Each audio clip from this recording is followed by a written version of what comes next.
Physics Society, and welcome to the 7th Focus Michaelmas term. My name is Gia and I'm the President. We're joined today by members of the committee, Ada and Yukon at the door. Welcome, and we're delighted to introduce you to our speaker, Professor Tim Palmer, for his talk on the British Atom Project, what they didn't tell you in Oppenheimer.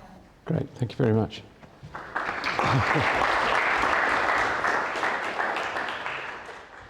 Okay, I'm going to propose to talk without a microphone. So just to be clear, can you hear me at the back? Is it okay? Good, okay, fine.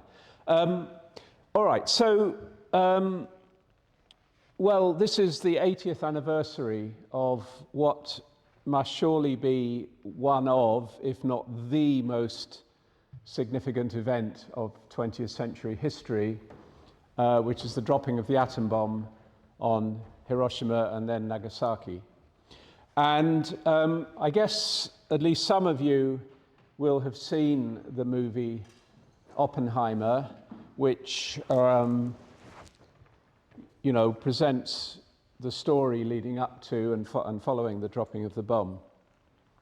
Now, if you haven't seen it, or you have seen it and you've forgotten, because I guess it's a couple of years since it came out, let me just summarize the very beginning of the movie. And it starts with, there's some early career of Oppenheimer, but then early in 1939, Oppenheimer is an academic at University of California in Berkeley. And the movie shows him reading the newspaper, or in fact looking at the headlines of the newspaper, and the headline is that the Germans have split the atom. And there's a big intake of breath, momentous event. And then the movie passes on some months later to where Germany has now invaded Poland and World War II has started. And then the movie moves over to the east coast of the United States, where Albert Einstein is writing a letter to Franklin Roosevelt, President. Einstein, having been very much a pacifist for all his life, writing this letter to Roosevelt saying that the Germans may well have the capability to make an explosive, a bomb device, an explosive device of such power that if they held it and the other side didn't, they would completely dominate the war. So he was somewhat abandoning his pacifist principles to implore Roosevelt to follow suit and make this bomb for the Americans themselves. And the movie kind of gives you the impression, because this is all happening quite quickly in the movie gives you the impression that Roosevelt looks at the letter and says, oh gosh, yes, we better do something about that. And before you know what's happened, Oppenheimer has been chosen as the director of what became the Manhattan Project, and then it gets set up in Los Alamos, and a few years later the bomb is indeed made. Now, although there's there's obviously truth in the Germans splitting the atom and the Germans invading Poland. In fact, Einstein's letter had almost no immediate repercussions at all, for reasons I'll explain. And that in fact, the bomb would not have been made were it not for work that was done here in the UK, and a lot of it actually here in Oxford. And again, I want to talk a bit about that. Unfortunately, we did not take advantage of our scientific advantage in this area. And I'm going to argue at the end of the lecture that there are repercussions of that which last to the present day. And I'm going to put the blame, to some extent at least, on what I think was a rather poor judgment about how to handle our scientific advantage on the science of the atom bomb, to the then head of physics here in Oxford, Frederick Lindemann, who was a very influential person, as we'll see. Okay, so that's just a brief summary. Like all things, you know, I'm here, based here in the physics department. I'm not a historian, and I want to just acknowledge three important references in giving this talk. And I think the single most important one was a book by Graham Farmelow, the one on the right, called Churchill's Bomb. And I would strongly encourage any of you who want to go into this in any more detail. That is an excellent book to read.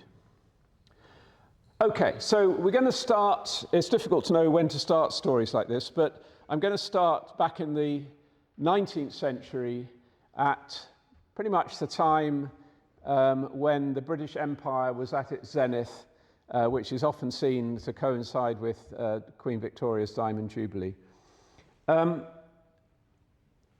The British Empire was very much built on coal.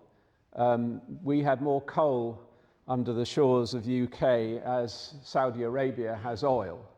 So coal was, you know, the thing that powered pretty much everything in the 19th century. And coal, you know, like oil, like wood before it, like gas, is basically a product of the sun. Coal is, you know, wood, coal has been gas formed by essentially photosynthesis from past times. So when we look at this period, if people thought about sources of energy, they would have basically looked up at the sun and said that is the ultimate source of energy. It might be stored, that solar energy might be stored in coal, but it's basically all come from the sun. And the French physicist Henri Becquerel believed that as well. And he was interested in looking at properties of what was called pitchblende, or sometimes called uraninite, because it contained uranium, which gave off radiation. And he thought, well, this is like everything else. It's the energy has been somehow stored in this rock from the sun, and it's been just given off a little bit later. Becquerel had, so this is a year before Queen Victoria's Jubilee, but basically the same time. He had a piece of this, and there was a period of days in Paris, I guess it was, which were very overcast. And he thought, well, okay, I'm not going to get much recharging of my uraninite on these days. So he put it in a drawer, closed the drawer. It was very dark, and sort of forgot about it. It turned out that at the bottom of the drawer were some unexposed photographic plates. And when he got the pitchblende out a few days later, he was surprised to see that the photographic plates had been fogged. And he thought that was actually strange, because the pitchblende hadn't seen sunshine for quite a while. And he kept repeating the experiment, and he found that the fogging was not diminished at all with the passage of time, even though the thing was in a dark drawer, not receiving any sunshine. So he kind of, I think reluctantly, but realized that he had discovered a source of energy which did not appear to have any direct link to the sun. And this caused quite a stir when the results were published, not least by science fiction writers, and not least by one H.G. Wells, who was the sort of primary science fiction writer at the time, in Britain anyway. And H.G. Wells, in his book The World Set Free, published in 1914, coined the phrase, or the words, atomic bombs, that this new source of energy could be utilized for a new type of warfare.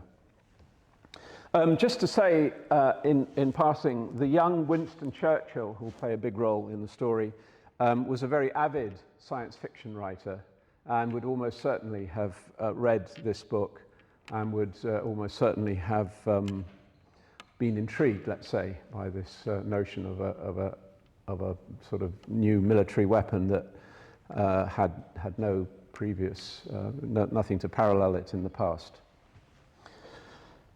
However, it took wiser folk to realize that there was a certain amount of hype going on here, and the most eminent experimental physicist at the time, Ernest Rutherford, who had already won a Nobel Prize. He was now installed in Cambridge and he was leading the world's most preeminent experimental physics group. He very, clearly said, look, he started off by saying it politely, the suggestion of Mr. Wells must be considered as a dream for the future.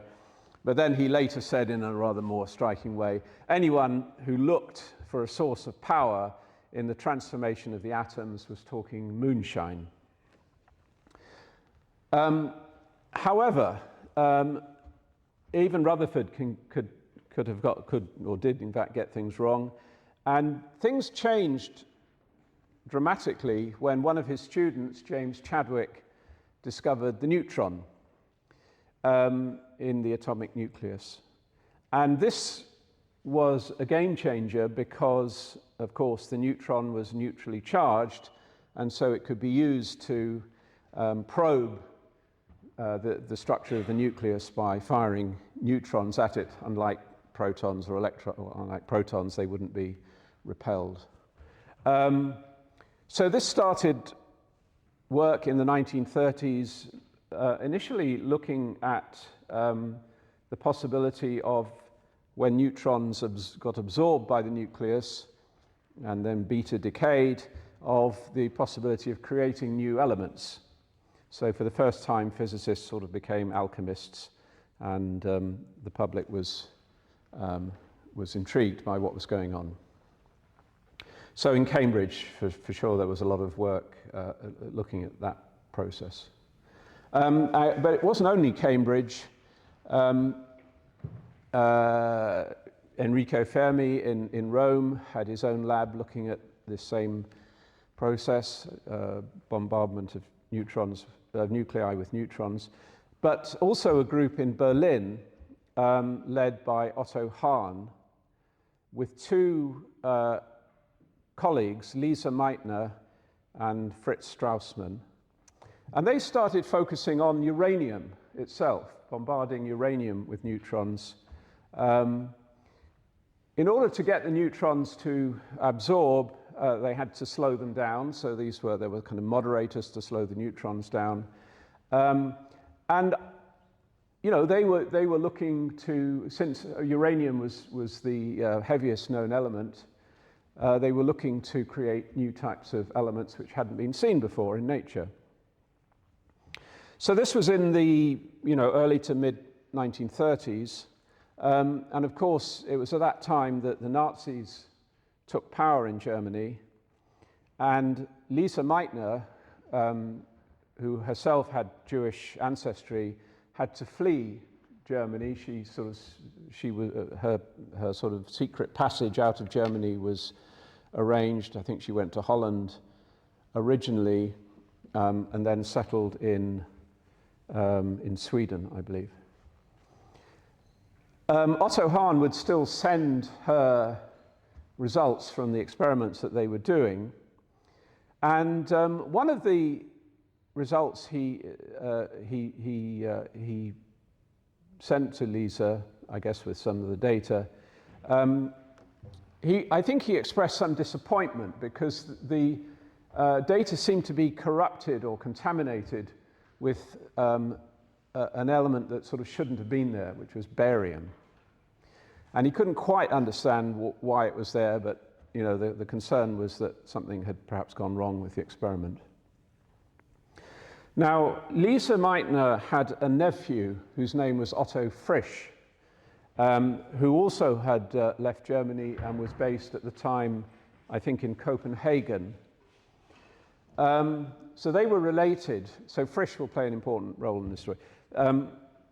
They were related, and they got together for Christmas, 1938, I believe, in Stockholm. And Frisch was a physicist as well. Frisch and Meitner began discussing these results. from Berlin. And we don't know which of the two of them, but one of them said, "Oh my God, maybe the barium has come because that uranium atom has split into two. We're seeing the product of some kind of splitting." And Frisch, who was aware of the concept of cells in biology fissioning, coined that word. We'll call this fission. And they wrote the paper up. It was sent to Nature and published in, I think, in early 1939. And that would have been the paper that Oppenheimer saw in 1939. It's not clear whether they understood. I suspect they did, but it was certainly made clear by others, and the most famous person who made this clear was the Hungarian physicist Szilard, that when this fissioning process occurs, other neutrons would be released, and those neutrons would be available then to fission other uranium nuclei, and in that way a chain reaction could occur. Lise Meitner was always she absolutely hated the idea through her whole life of this discovery having any application to the military, and it's conceivable that in their Nature paper they deliberately played that down because they didn't want to kind of somehow promote militaristic applications. But in any case, it was Leo Szilard that went to Einstein, there he is with Einstein, in 1939, later that year, basically trying to persuade, and indeed succeeding in persuading Einstein to write to Roosevelt, his famous letter, which he writes. Now, the question is, what does Roosevelt say? Well, obviously, or does he think? He obviously consults his own scientific advisors, and the message that comes back is actually rather skeptical, very skeptical. And interestingly, a young Edward Teller, who plays a key role, if you've seen Oppenheimer, as the guy obsessed with making the hydrogen bomb during the Los Alamos years, he does the calculation, well, how much uranium would you actually need to create this chain reaction to make a bomb? And Teller's calculation was it was about 30 tons. And I mean, that's just the uranium, and then you've got everything holding it and putting it together. So that was considered just too unfeasible to put on an aircraft and drop somewhere. There was also the issue of that if the neutrons had to be slowed down in order for them to be captured by the nucleus and then split, that might end up making a bit of a fizzle rather than a very intense bang. So the two things together led, I would say, to the idea being pretty much shelved. I mean, people carried on thinking about it, but it wasn't given any priority at all in the United States. So this idea in Oppenheimer that Einstein's letter suddenly triggered the Manhattan Project is completely false. Okay, so we're now going to go back across the Atlantic to the UK, and of course the UK is taking in Jewish German refugees, and in particular scientists, and in particular physicists, and two that came to the University of Birmingham, who the Department of Physics of which was led by another student of Rutherford, Mark Oliphant, who was Australian by birth, but based now at Birmingham. And they took in two German refugee scientists, one Otto Frisch, I've already mentioned, and a second, Rudolf Peierls. Rudolf Peierls subsequently, well after the war, came to Oxford and was a very distinguished professor here of theoretical physics.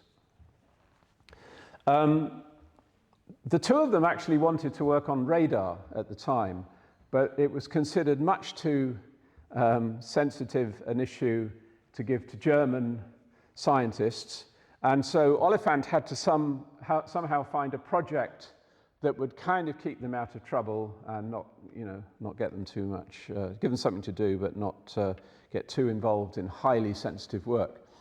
So he gave them this, and he knew that, Frisch obviously had done important work on the fissioning. He had discovered essentially fissioning. So he kind of got them to look at this Teller calculation. Is it really 30 tons? Is that the correct number? Have a look at that carefully. And in March 1940, the two of them, Frisch and Piles, published this, or published is not quite the right word, they wrote this very important memorandum, as it's called, the Frisch-Piles Memorandum, which basically said two things. The estimate of the critical mass has been grossly overestimated. It's only a few kilograms, not tens of tons. And moreover, there'll be no need to slow the neutrons down. Just let them rip as they come out of the nucleus.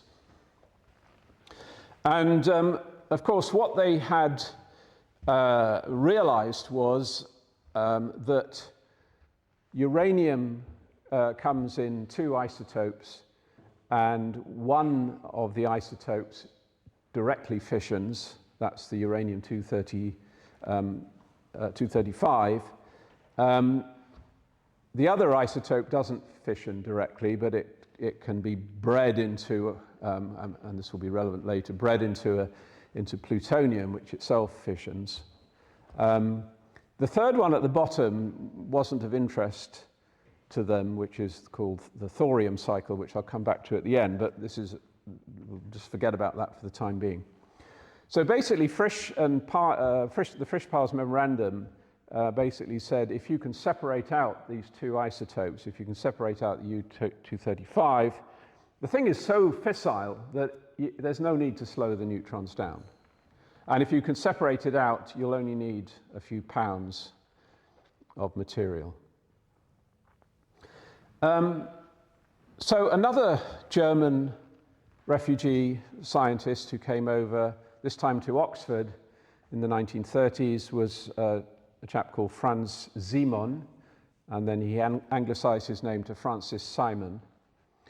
And he proposed a way of separating out the isotopes, which is to make a gas called uranium hexafluoride, so a gas from uranium and fluorine, and to kind of pass the gas through you will have gathered it, I didn't say this, but the difficulty is that uranium-235 is less than 1% of that natural uraninite pitch blend. So it's not an easy task to separate out, because you're trying to get 1%, where the other kind of 99% is the 238.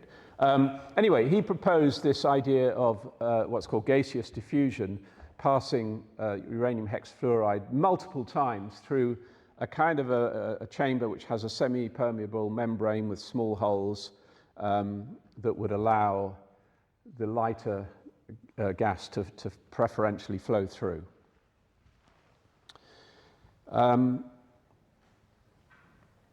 Well, the Frisch-Piles Memorandum and Francis Simon's proposal for how to actually go about the diffusion finally caught the government's attention, and a report was written by some of the leading scientists of the time.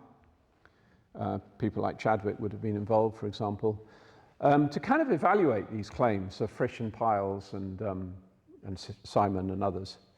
And this came under the name the Maud Committee. So Maud sounds like an acronym, but it turns out it isn't an acronym, it's just somebody's name. It's got a strange history why it's called the Maud Committee, but it's kind of irrelevant. But anyway, that's what it was called. There it is there. It's kind of important to keep tag of the dates now. So we're now in June 1941. So it's kind of taken a year or so for all this to kind of crystallize into something very definite. And the Maud Committee reported that at the beginning they were very skeptical about this whole thing. But as we proceeded, we became more and more convinced that release of atomic energy on a large scale is possible, and that conditions can be chosen which would make it a very powerful weapon of war. So on that basis, an actual project was formed to actually go ahead and try and make a bomb. And it was called tube alloys. A deliberately misleading decoy code name, but in a curious way, if I remember to say it right at the very end of this lecture, I'll say something which actually perversely makes it a strangely apposite phrase to use. They realized that to make this work, they would need some industrial capacity, and ICI, which was one of the leading companies at the time, was brought into the project, and one of the ICI directors, ICI, Imperial Chemical Industries, something like that, was brought in, Wallace Akers was brought in to lead the project. Now, one of the reasons I got interested in this project is because in my own college, Jesus College, outside the undergraduate library, what's now the undergraduate library, there's a little plaque, and it says essentially that under the leadership of a certain Dr. D.L. Chapman, the science lab at Jesus was distinguished, teaching and research, and during the Second World War, it hosted secret atomic research codenamed the Tube Alloys Project. I've often wondered actually how Jesus got involved in this, and I think the answer is that there was one of Francis Simon's PhD students at the time was a Rhodes Scholar from the United States called Henry Shull Arms, and I think he was based at Jesus, and I think he must have been the person that sort of alerted Francis Simon to the possibility of some kind of lab space where this isotope separation work could be done. I don't know that for a fact, but I think that's probably the likely connection. I'm going to talk about two people. I mean, I don't know how many people were involved. It wasn't a vast number of people, because if you were to go and look at that undergrad library, it's not that big. So, there might have been a dozen or so people. But I want to pick up two people, which I'll talk about. One was Lewis Roberts at the top, and a chap called Bill Hardwick, who's one of the cricketers. I think he's at the lower row, just to the right of centre. His name is Bill Hardwick, and he also worked on the Tube Alloys project. Lewis Roberts actually subsequently became director at Harwell, but at the time he was doing a PhD at Jesus on Tube Alloys. Just something slightly curious. The photo is from his obviously wedding day, which was after the war, and his wife was working during the war, worked at Bletchley Park. So, it's somewhat amusing to imagine that they must have said one day to each other, she must have said, "Darling, what did you do during the war?" And he would have said, "I'm terribly sorry, but terribly hush hush, couldn't possibly talk about it." "But darling, what did you do during the war?" She said, "I'm terribly sorry, it's awfully hush hush, I can't talk about it." So neither of them would have known, and I'm assured by people of that generation, that they would have gone to their graves not having told their spouses what they did during the war, because it was so ingrained in them that this was absolutely, absolutely top secret. I mean, we know about Bletchley only because of stuff which came out many, many decades after the end of the war, and right through the 50s, 60s, 70s, it was all considered top secret. Okay. We'll come back to them in a minute.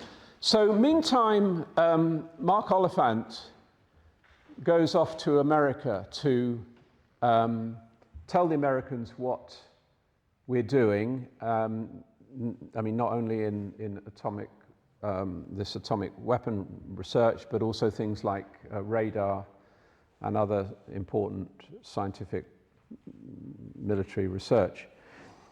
The reason being, of course, that Churchill desperately wanted America to get involved in the war and support Britain, support the Allies, which of course was very difficult, well, not only difficult, it was virtually impossible at the time because there was such a strong feeling in the United States to keep out of the Second World War. But nevertheless, Oliphant briefs, he would have briefed his counterpart, whose name was Vannevar Bush. There he is, Director of Scientific Research and Development in the US. And Bush obviously felt, I don't think this Vannevar Bush is related to either of the presidents Bush, but in any case, he would have gone to Roosevelt and said, look, the Brits are kind of doing something rather interesting here. Do you remember that letter that Einstein wrote those years ago? Well, actually, it looks like it might not have been such a crazy idea after all. We ought to kind of keep abreast of this. And Roosevelt sends a telegram to Churchill suggesting that they coordinate and even jointly conduct the research. So in other words, he was wanting to form a collaborative program with the British scientists on this project.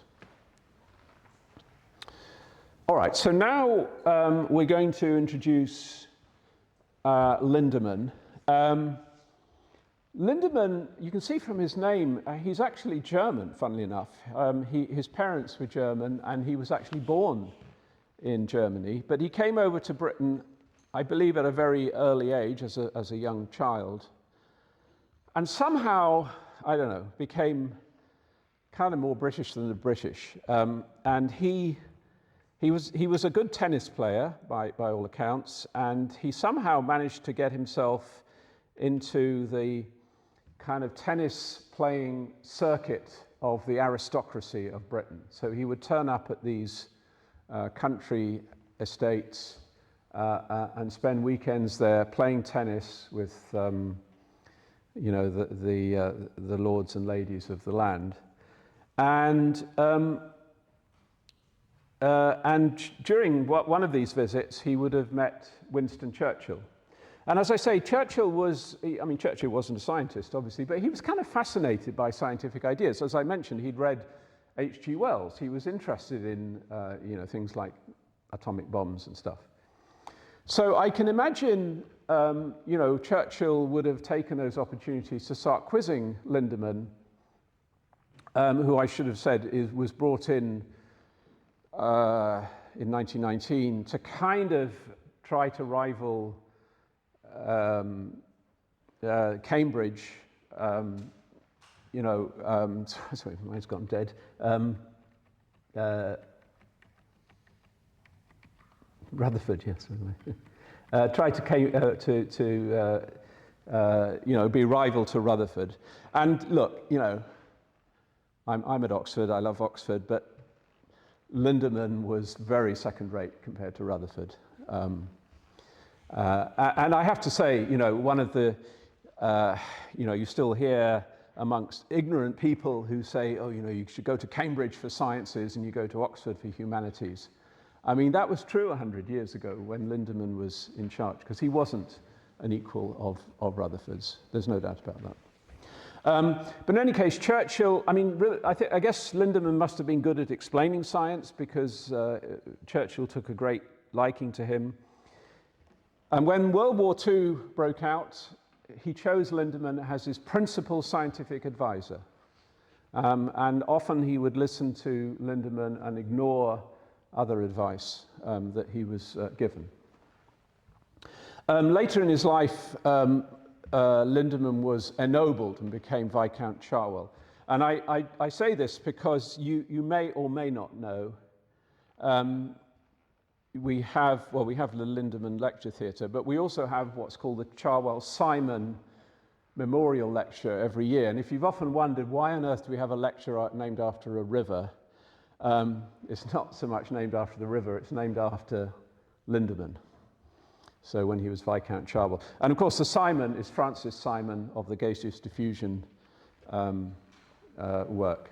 So next time, if you attend the Charwell Simon lecture, you'll now know exactly who they're named after. Lindemann was his views about race and various other things would have been considered really outrageous by today's standards, but they were actually considered pretty badly under the standards of the 1930s. This is a quote from one of the preeminent philosophers of the time. I mention him because when I did my PhD here in Oxford at Wolfson College, Isaiah Berlin was the then president, and a nicer and more gentle person you could not imagine. So to him to have said that, Lindemann must have been a pretty ghastly figure. And interestingly, our last connection, the department's last connection to Lindemann, ended this year with the death of an Oxford physicist in his 90s, I think, called Bill Hayes, who died in March. And I went to see Bill, I don't know, about a year ago, just to talk to him about his recollection of Lindemann. And he said two things. He said, my recollection of Lindemann is that he would show up about 11 o'clock in the morning in a chauffeur-driven Rolls-Royce. He would get out the Rolls-Royce, but instruct the driver to stay there, where he would go to his office, head of department office, for maybe a couple of hours, get back in the Rolls-Royce, who would then drive him back to Christchurch, where he'd have lunch, and that would be the last you'd see of him for the day. So, gosh, anyone would be a head of department if you could do that the whole time. The other thing he said, which I thought was slightly bizarre, is that and you can see this from the blurb in the second paragraph, Bill was himself an Irishman born in County Kerry. And he said Lindemann would get the graduate students together and tell jokes. And there's nothing he liked more than to tell jokes about Irishmen. And, you know, a joke, I mean, I don't know if you know, jokes about Irishmen, they always play on the Irishman's stupidity. Look, I'm half Irish, so I can say these things without... So I was kind of outraged that, you know, Lindemann must surely have realized there was at least one Irish person in the audience. So telling jokes about Irishmen is at least very insensitive when there are Irish people around. So anyway, it kind of just summarized, both of these stories summarized to me that Lindemann was not the nicest person in the world. Okay, but Lindemann was Churchill's science advisor. So basically after Roosevelt had got the telegram, after Churchill had got the telegram from Roosevelt, he calls in Lindemann and asks him, what does he think? Is this a good idea? Should we form a partnership with the Americans? I suspect, don't know this for a fact, but I suspect Churchill would have liked the answer no, because I'm pretty sure if he felt he could really deliver a weapon, you know, that was made in Britain and had no American, and give it to the Americans and say, look, that's what he really would have liked. Now, whether I don't know, whether Lindemann kind of realized that, I don't know, but in any case, Lindemann's judgment is that we don't need the Americans, we can do it ourselves, maybe at worst, we could do some of the work in Canada, but we definitely don't need the Americans.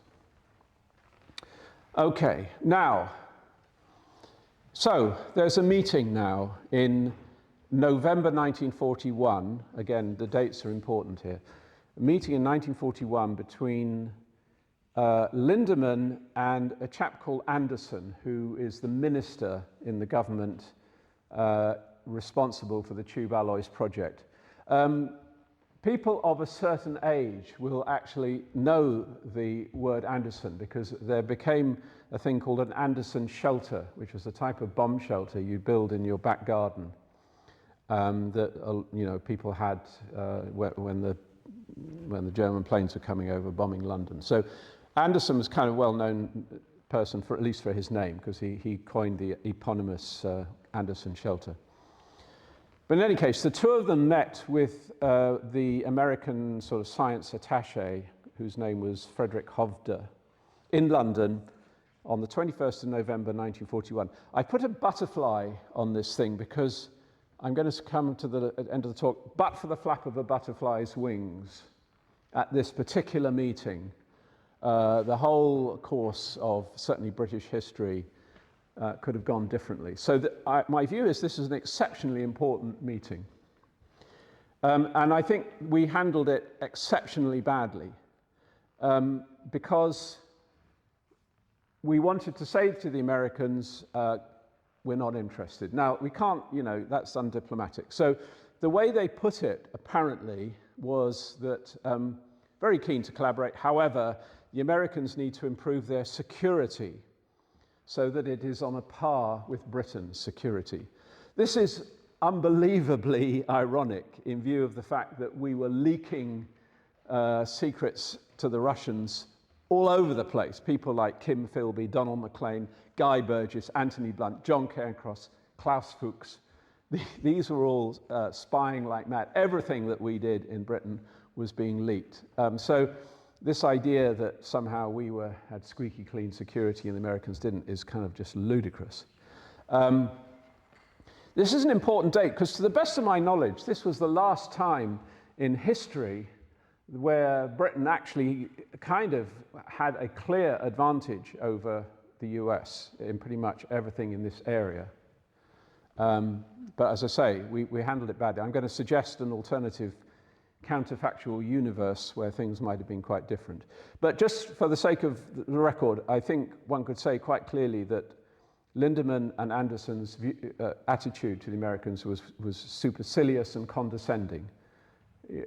All the worst, the worst you can imagine of kind of British supposed superiority. Ghastly. Right. Let's go back to Jesus College, where Lewis Roberts and Bill Hardwick are hard at work, and they run into a problem. And the problem is very clearly stated in Lewis's PhD thesis. And it's the title of the chapter, beginning chapter, is General Discussion of the Corrosion Problem. Uranium hexafluoride turns out to be an incredibly reactive gas, and basically these very fine membranes that were supposedly letting all the light uranium through just became corroded and clogged up, and very rapidly just lost any effectiveness at all. Another sort of amusing, well, not amusing is not the right word, but telling thing is the archivist in the college found this letter for me, which I shake my head in disbelief at. The work was obviously being supported by the university, and the college wrote to the university chest saying, well, you've been terribly generous in giving us £50 a year to do this important work, but, we're struggling a little bit. Do you think you could increase it to £55, please? Now, even by 1940 pounds, that was not very much money. So now a momentous event happens. Oh, sorry, no, I'll come to that. I should perhaps say that this gaseous diffusion wasn't only being done at Jesus, although the early work was. ICI built a facility in an old salt mine in a place called Rhydymwyn in North Wales. But basically, we never came close. We never came close to building this critical mass of uranium-235. So now the momentous event is the Japanese attack on Pearl Harbor, which was in December 1941. So this is a month after the meeting with Frederick Hovde, where we told the Americans to basically go away.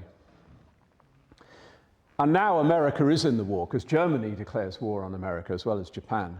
And now America is in the war. There's no the isolationist movement, there's, that's all history now. So they're in it, and this is the time when Roosevelt realizes they've got to make this bomb. They've been told, Vannevar Bush has told Roosevelt that it can be done. The British have done the groundwork, it can be done.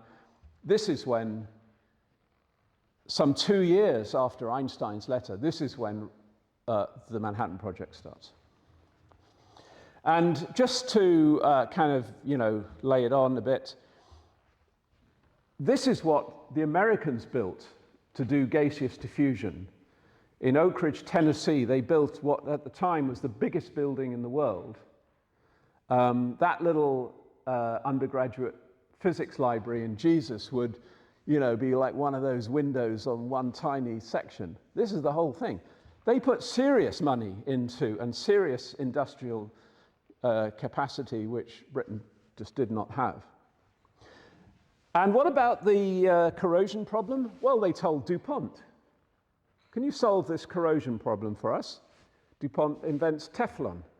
Teflon is the direct result of trying to find a way of doing gaseous diffusion without the membranes clogging up. And just so they didn't put all their eggs in one basket, Enrico Fermi, who by that time had moved to America, was charged with that second route to fission, which is making plutonium, breeding plutonium in a reactor, and in Hanford in eastern Washington, sort of like far away from any major centers of population, they built a reactor whose sole purpose was to make plutonium for a plutonium bomb. So when you think about the 55 pounds that Jesus College had, the Americans put billions of dollars, and this is not 2025 billions, this is 1945 billions of dollars. And as Farmelo says in his book, in 1944, Lindemann visited the sites of the Manhattan Project and perhaps appreciated for the first time how wrong he could have been to imagine that such an enormous venture could have been carried out in the UK. Okay, so the bomb has been dropped. I'm sure you are aware that the Hiroshima bomb was a uranium bomb, and the Nagasaki bomb was a plutonium bomb. The test that they did was in the New Mexico desert. The Trinity site was the plutonium bomb. They actually had never tested the uranium bomb before it was dropped on Hiroshima because they were so confident it would work. There were some sort of issues to do with the plutonium that they weren't so comfortable with, which is why it was tested. The movie Oppenheimer kind of gives you the impression, and it's certainly a common feeling, I think most people would say, that awful as the loss of life was, it did prevent the Americans and the Allies from having to invade Japan, which might have caused even more deaths. I'm not enough of a historian to know this, but there is this book by Hasegawa, Tsuyoshi Hasegawa, who claims to have done a lot of in-depth research into the government papers at the time, and claims that actually the real reason why Japan capitulated was the entry of Russia into the war and the Russian invasion of Manchuria, which the Japanese had held at the time, and the worry that that Japan would be partitioned, much like Germany was. Remember that the war ended in Europe many months before it ended in the Pacific sector, so people could see in Japan what had happened to Germany, and that was a concern, that there would be a Russian and other kind of sectors. I've lost track of time. I see people. Have I gone on too long?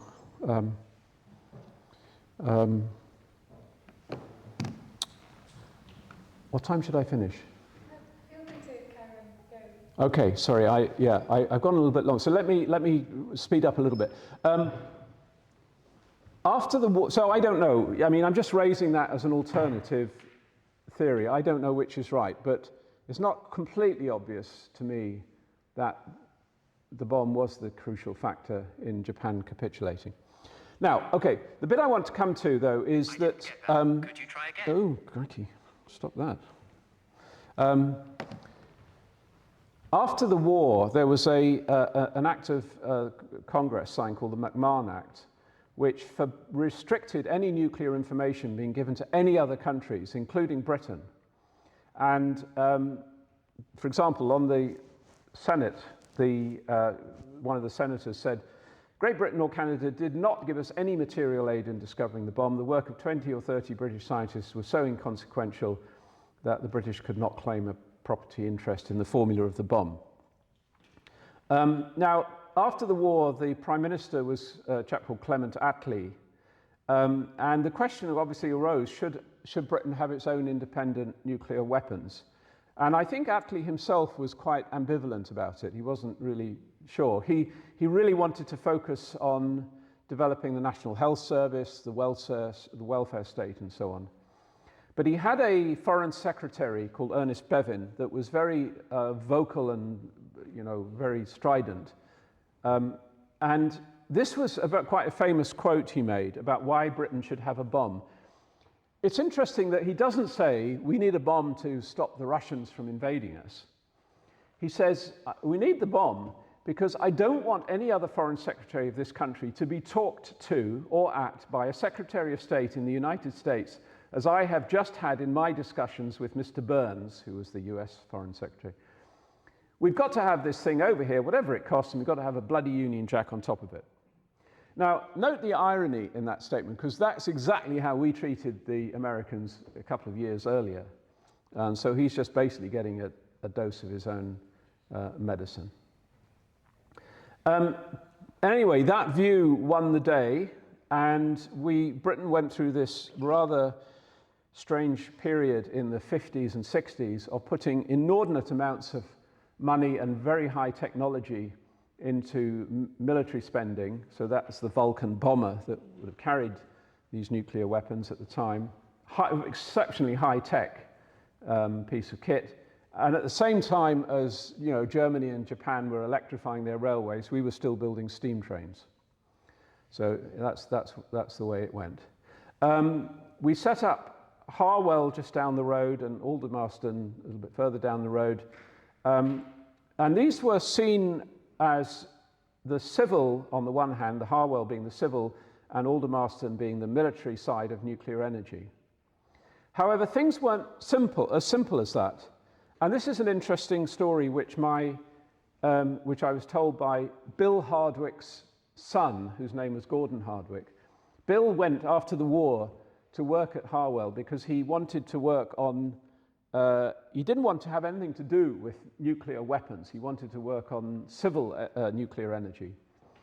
And in 1956, there's the Queen opening one of the first nuclear power stations.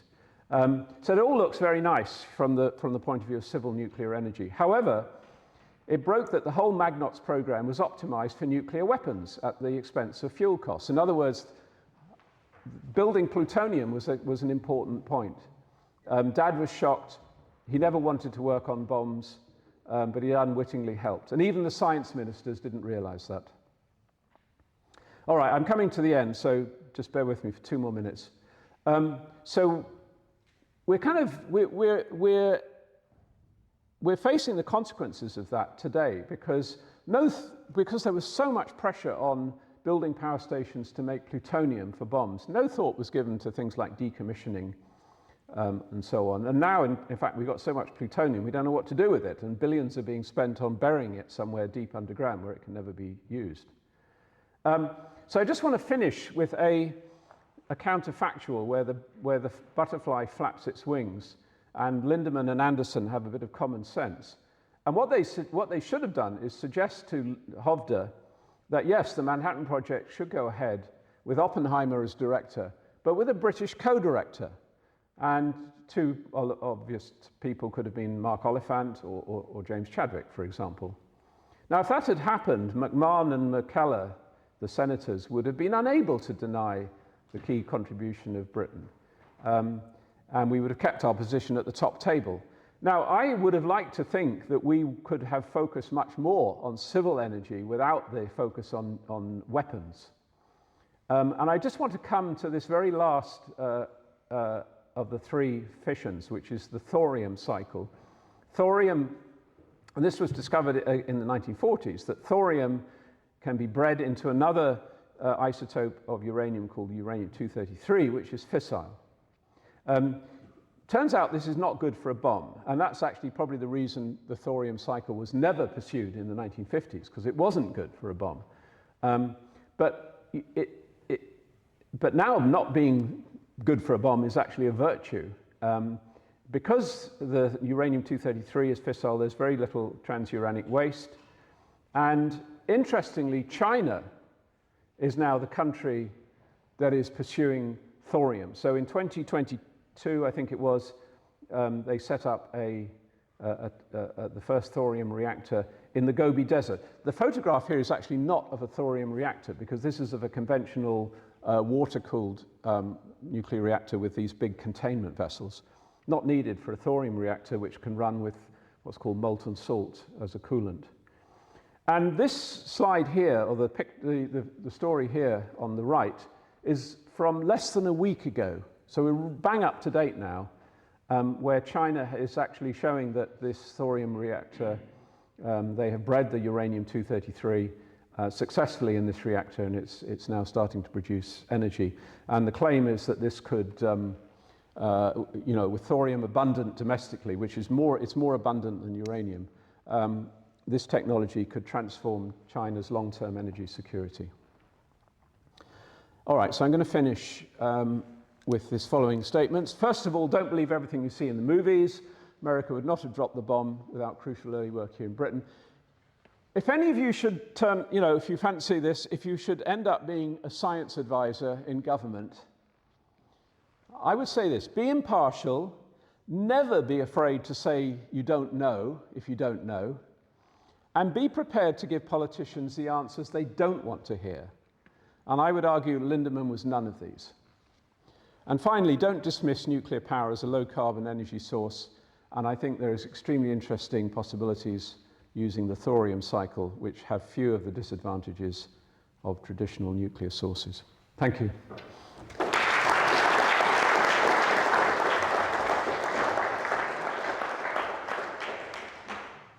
Thank you very much, Professor Tim Palmer, for your talk. We're now going to be taking questions for around 30 minutes, so if you have a question, please raise your hand. Yeah. You mentioned Edward Teller did calculate wrong on the critical mass on the uranium. So what did he do wrong? Did he fail to calculate the quantum tunneling? Well, no, it was kind of based on reaction rates, and I think it was before they realized that actually there were these two isotopes, and only one of them was fissile. So he would have seen the reaction cross sections, which would have been kind of aggregated over 99% not fissile and 1% fissile.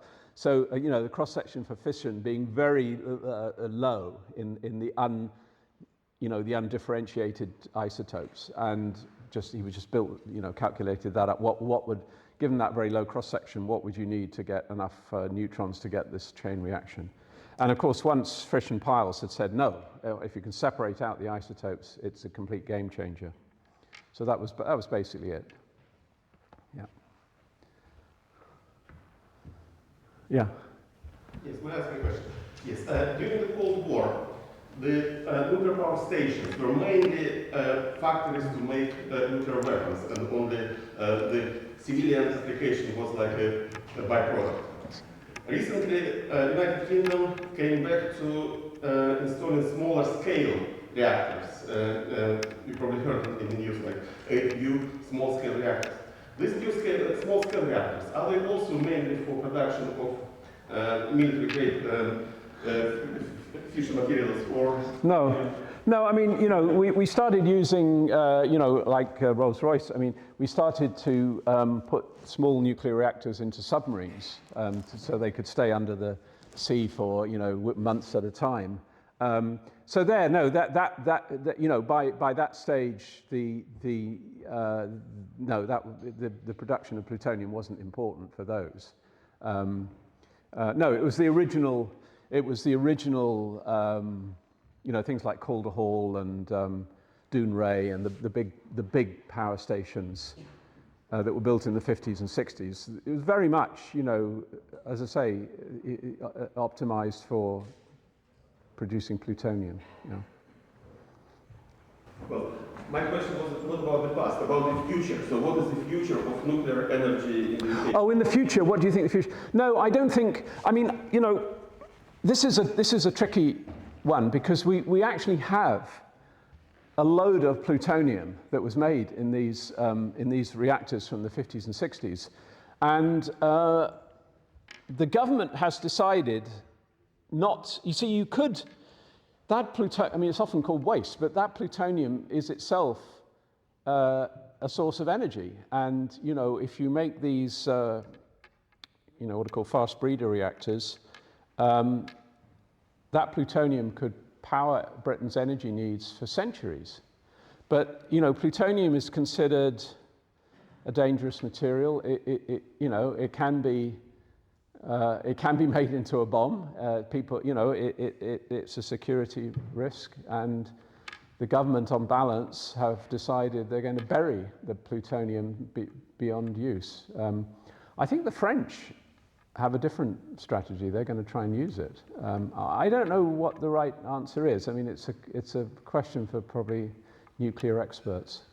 But that's why I say in my counterfactual world, where we had formed this partnership, we would have left America to go ahead and make all the bombs they wanted, and we would have pursued this thorium route, which I think it would have been a much better option. Do you know if the current nuclear weapons program of the United Kingdom is independent of America? Who knows? Do I think in practice that Britain would send a missile to Russia without telling the Americans? I somehow doubt it.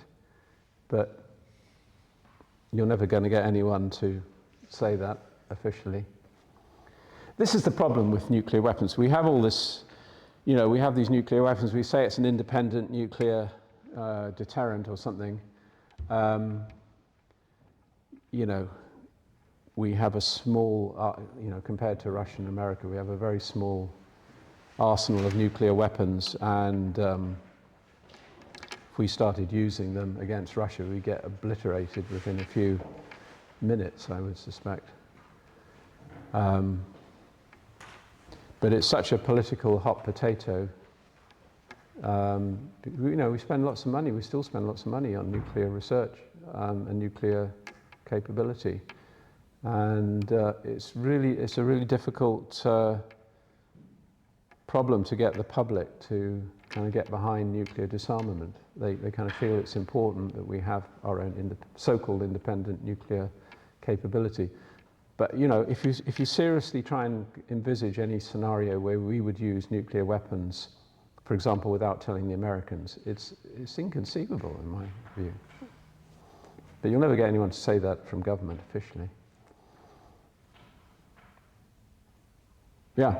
You made an intriguing comment about the appositeness of the tube alloy name. Say again, sorry, I missed that. Tube alloy's name, you said it's very apposite. Then I don't think you came back. Oh, thank you. Thank you for that. Yes, thank you. So it's really interesting that if you ask people, what is the single biggest technical issue to do with these molten salt reactors? Again, it's like the uranium hexafluoride. These are salts, they're very corrosive. And these molten salts, they're used, to cool the reactors, and they also actually have the thorium and uranium-233 embedded in them. So the biggest technical exercise is finding the right alloys for the tubes that hold this, that transport this molten salt. So perversely, tube alloys is exactly the problem that needs to be solved to stop these molten salts from corroding the reactors. And presumably the Chinese have come up with the right material, but I don't know what that is. But no, that's always been the single biggest technical challenge in these so-called molten salt reactors, to come up with the right alloys for the tubes. So yeah, in a strange sort of way, it's turned out to be a relevant phrase. Yep. Yeah. So, actually, a comment. There's a book that was released last year called Einstein in Oxford by Andrew Robinson. So, Einstein in Oxford, there's a book that was released last year. Yeah. And it talks about how Lindemann actually invited Einstein to. Oh, yeah. And Einstein actually gave a comment about Lindemann's abilities in physics. Yeah, Lindemann, you know, he did, to be fair to him, I mean, he did play a role in getting some of the German scientists to come to the UK. But the book it's a funny story, actually. That as you know, Einstein went ultimately to Princeton, and you could say, well, why didn't he? What was wrong with Oxford? And it turned out that probably the thing he hated most about Oxford was its formality. And Lindemann would have invited him, not only invited him, but Einstein would have stayed at Christchurch. Lindemann was based at Christchurch. So he would have stayed at Christchurch, and Lindemann would have invited him to all of the fancy dinners and stuff. And of course, in those days, every dinner you had to wear a black tie, tuxedo, dinner jacket. And the one thing Einstein hated was dressing up. He just wanted to kind of flop around in slippers and just loose clothes. So the argument is that the one thing that led Einstein to reject Oxford was Lindemann's insistence that he goes to all these formal dinners at Christchurch.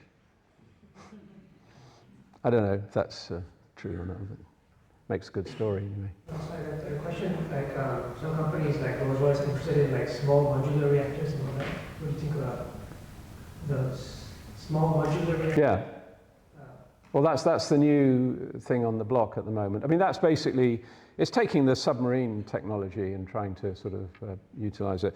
The trouble is, it's the old, it's still the same old uranium technology. I'd much rather see these things based on thorium, and no bombs. No, you're not making material that can be used for bombs. There's very little waste. You don't need these big containment vessels. You don't need it near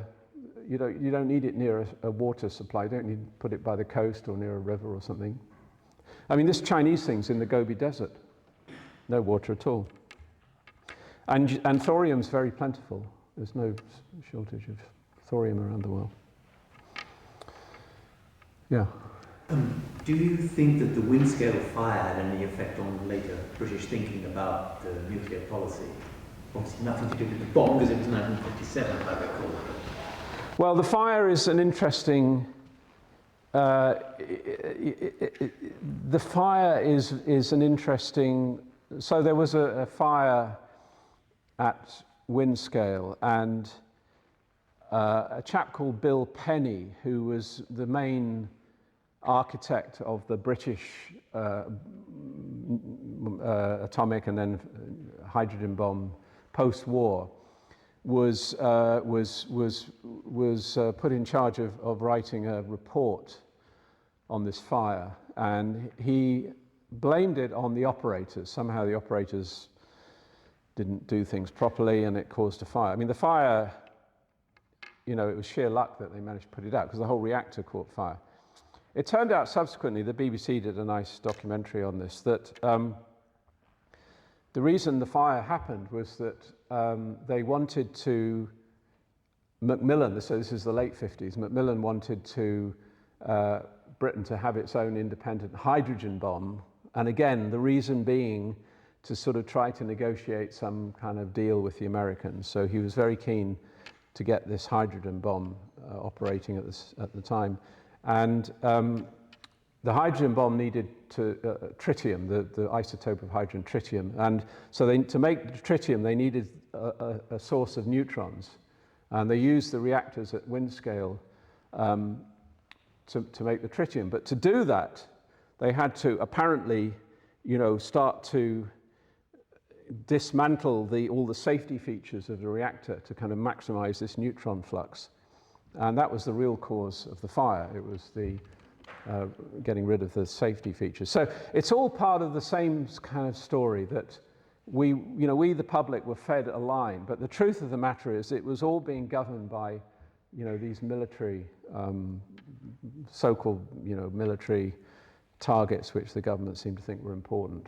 And again, the whole thing was not so much about, keeping the Russians away. It was keeping a seat at the top table. That was entirely dominated government thinking in that period, unfortunately. So my respect for Penny went down a bit because I think he must have known this, but it was a whitewash. Yeah, it was not a good episode. I think we're done. Thank you very much, everyone, for attending our talk. Thank you very much to Professor Tim Palmer for this talk today.